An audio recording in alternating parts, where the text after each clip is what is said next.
Saram students, and welcome back to this session. Today we'll continue with chapter 5 of our moments, that is The Happy Prince, written by Oscar Wilde. Now let's do a quick recap of whatever we have learnt in the previous sessions.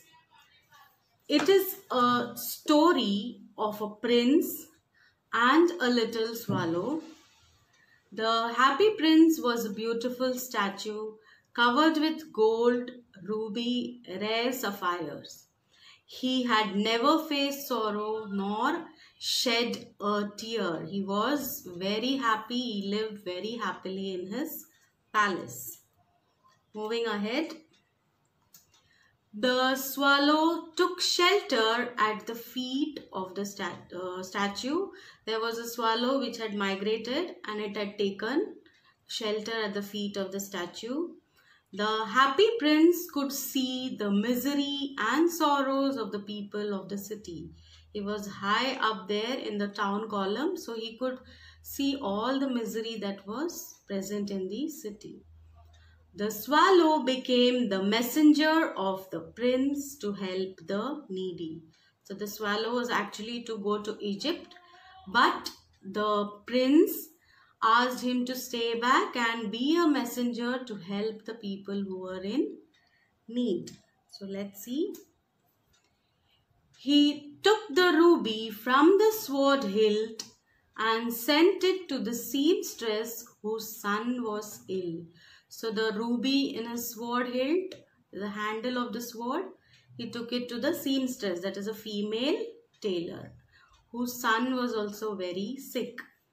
He sent one sapphire to the playwright who was hungry and was unable to work due to the cold. As we saw that how he gave one sapphire, plucked it from his eye. The prince did not allow the swallow to go to Egypt. He had also decided to give the other sapphire to the other person, that is the match girl. Now let's continue with the lesson. What happened, what he did with the match girl, how he helped. So he plucked out the prince's other eye and darted down with it. He swooped past the match girl and slipped the jewel into the palm on her hand. "What a lovely bit of glass!" cried the little girl, and she ran home laughing. So here the prince now plucked off his other eye, the other sapphire also, and decided to help the match girl because she had not earned a penny on that particular day, as she had spoiled all the matchsticks and she would have been hit by her father. So the prince decided to help, and the swallow took this jewel to her and slipped it down into her palm. She was really thrilled and ran home laughing. Then the swallow came back to the prince.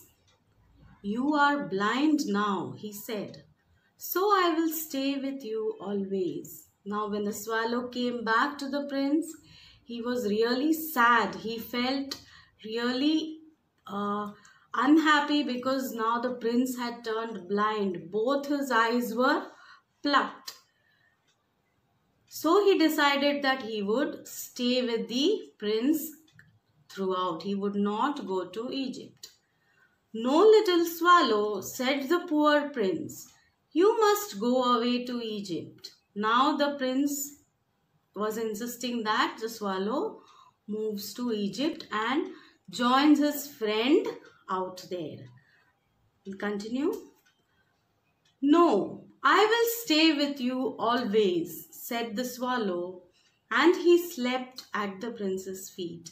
So now the swallow was so engrossed in helping the people in need that he decided that he would stay there and slept at the prince's feet.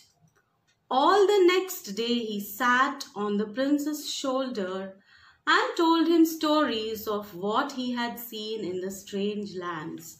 So he used to narrate whatever he had seen wherever the swallow had travelled.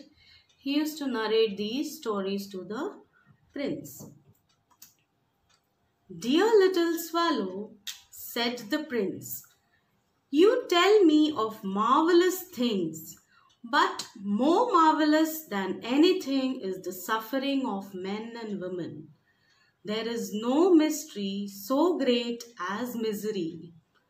Fly over my city, little swallow, and tell me what you see there."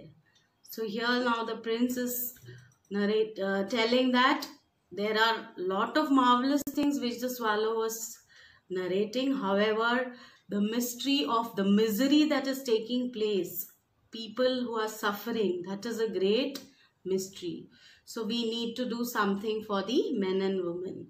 So he requested the swallow to fly over the city and find out whatever is happening there, and to see what type of misery, what type of problems people are facing, so that they could help them out. So the swallow flew over the great city and saw the rich making merry in their beautiful houses, while the beggars were sitting at the gates. He flew into dark lanes and saw the white faces of starving children looking out listlessly at the black streets.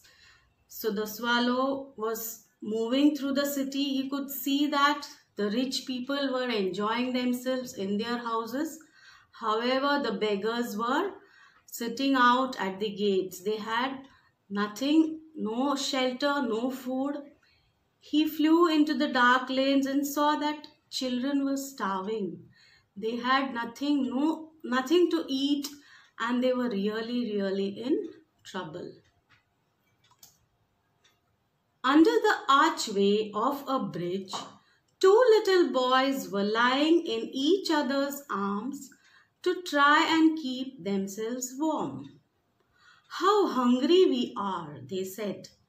"You must not lie here," shouted the watchman, and they wandered out into the rain. So as he was flying through the city, he saw that there were these two little boys who were sitting under the bridge and trying to keep themselves warm because it was pretty cold out there. Also, they were talking amongst themselves that they were so hungry. However, the watchman out there sent them away from that place, shouting that they should not be seen anywhere in the vicinity. So they had to move out. Then he flew back and told the prince what he had seen. "I am covered with fine gold," said the prince. "You must take it off leaf by leaf and give it to the poor. The living always think that gold can make them happy."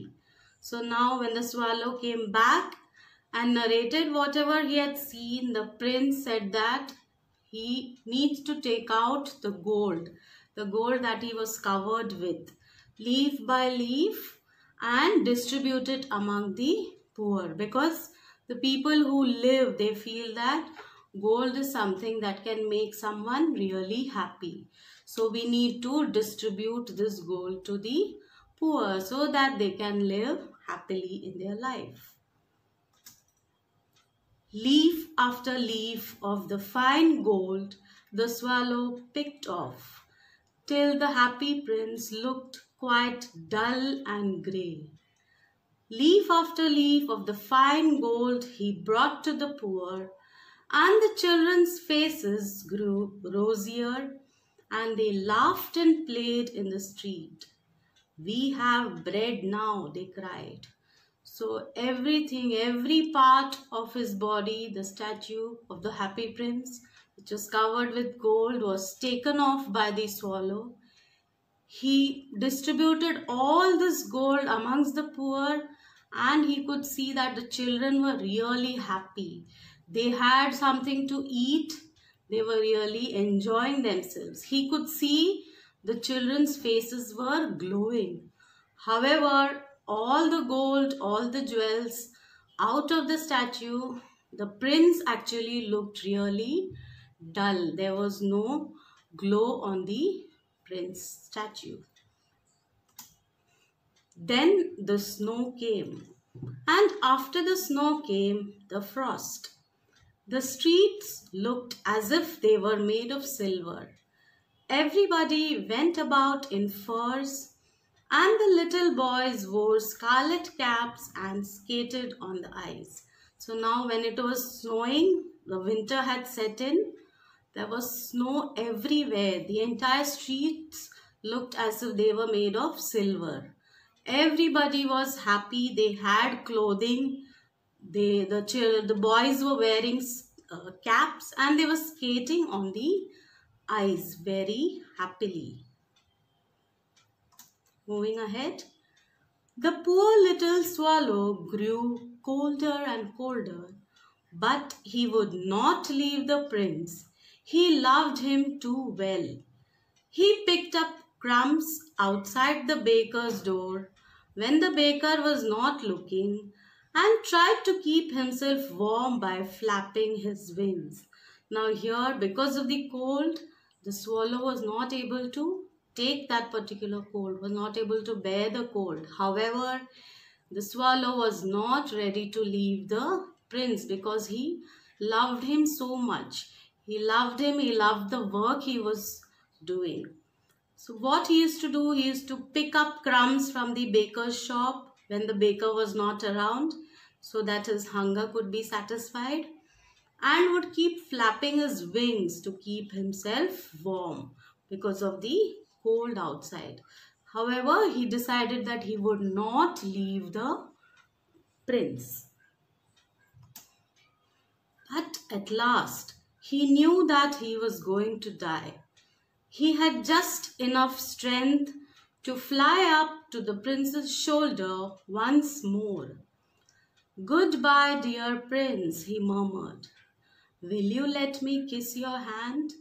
So now the swallow understood that he was not able to survive the winter. He was not able to survive in the cold and would die very soon. So he tried to fly up to the prince's shoulder just once, and he bid goodbye to him and said that he would like to kiss him on his hand. "I am glad that you are going to Egypt at last, little swallow," said the prince. "You have stayed too long here, but you must kiss me on the lips, for I love you." So now here the prince thought that he was leaving for Egypt. He was unaware that the swallow was not able to survive in the cold. So the prince suggested that he should kiss him on the lips because he loved him a lot and he had helped him serve the people all throughout the winter, all throughout his stay out there. "It is not to Egypt that I am going," said the swallow. "I am going to the house of death. Death is the brother of sleep, is he not?" So now here the swallow declared that he was not going to Egypt but was going to die. He was going to the house of death. He also said that death is the brother of sleep. Okay, he was going into deep sleep. As he kissed the happy prince on the lips and fell down dead at his feet. So he kissed the prince on the lips and he fell down at his feet. He was dead. He was no more. Continue. At that moment, a curious crack sounded inside the statue as if something had broken. The fact is that the leaden heart had snapped right in two. It certainly was a dreadfully hard frost. Now, as soon as the swallow died, there was a loud sound, a cracking sound heard from the statue, from inside the statue, as if something had broken. It was the heart, the leaden heart, the heart made of lead, which had snapped because of the frost, because of the cold. Early the next morning, the mayor was walking in the square below in company with the town councillors. As they passed the column, he looked up at the statue. "Dear me, how shabby the happy prince looks," he said. So as the mayor was taking rounds across the town, the councillors, that is the members of the council, they saw that the statue was not very beautiful. It looked very shabby. This was the remark that the mayor made, that the happy prince was no more looking beautiful. He was very shabby. "How shabby indeed," cried the town councillors, who always agreed with the mayor, and they went up to look at it. So they too agreed with the mayor, saying that it was not beautiful, it was really shabby. "The ruby has fallen out of his sword, his eyes are gone, and he is golden no longer," said the mayor. "In fact, he is little better than a beggar." So the mayor declared that he was a beggar because he had lost everything. He was no longer beautiful. "Little better than a beggar," said the town councillors. "And here is actually a dead bird at his feet," continued the mayor. "We must really issue a proclamation that birds are not to be allowed to die here." And the town clerk made a note of the suggestion. So they agreed that he was really looking like a beggar. The statue was no longer beautiful. Also, he made a declaration, a proclamation that birds should not be allowed to die because they make the place even more shabby. So they pulled down the statue of the happy prince. "As he is no longer beautiful, he is no longer useful," said the art professor at the university. So they pulled down, they took off the statue of the happy prince because he no longer looked beautiful nor useful. Then they melted the statue in a furnace. "What a strange thing," said the overseer of the workmen at the foundry. "This broken lead heart will not melt in the furnace. We must throw it away." So they threw it on a dust heap where the dead swallow was also lying. So as they were melting the statue, they found that this particular heart, which is made of lead, was not melting. So they just threw it in the heap of dust where also the dead swallow was lying. "Bring me the two most precious things in the city," said God to one of his angels, and the angel brought him the leaden heart and the dead bird. So the people of the town, they just threw them away, threw the heart away and the swallow. However, God's angels came down and brought the leaden heart and the dead bird to God, saying that these are the most precious things in the city. "You have rightly chosen," said God, "for in my garden of paradise this little bird shall sing forevermore, and in my city of gold the happy prince shall praise me." So God thanked the angels, saying that these were the most precious things in the city and it was rightly chosen by the angels, for this bird would continue singing in his garden of paradise, that is heaven, and the happy prince would keep praising him in his city of gold, in the God's paradise, God's heaven. So the deeds that they did in their lifetime paid well because God had chosen them for their land, for the work they had done. Okay, so students, now let's see what message we get, what we learn from this particular story. We must spread happiness around us. So we spread happiness, we remain happy. Disparity and sorrow can be overcome by compassion, generosity, and sharing. We must be sensitive to the sufferings of the people and give them timely help. So we need to be really compassionate and generous and be ready to share things with people who are in distress, people who are in trouble, and render timely help. When they need help, we need to give that help to them. We need to be really sensitive.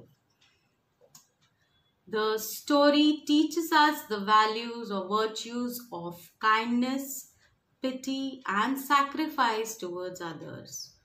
The prince and the swallow sacrifice themselves to help the poor and needy. The power of love for the mankind made them live forever as the precious and chosen ones of God.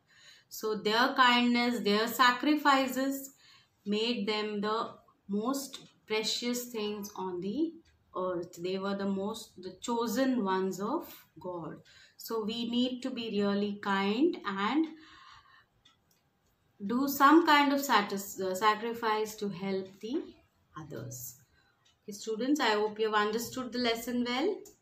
Now just go through all the value points that are given in the chapter value points. Go through them, make a note of it as to what the chapter deals with, what the story deals with. Moving ahead.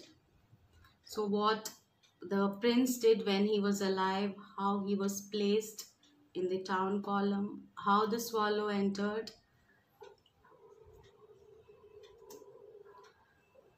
the tears falling on the swallow, and what kind of what help the prince needed.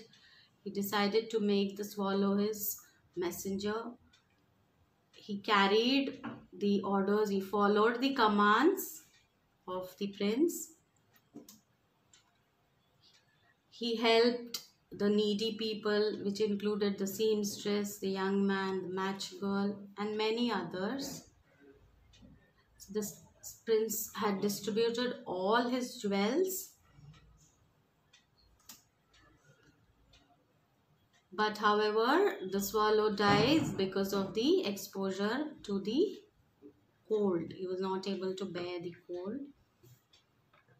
And how the prince's heart cracks because of the loss.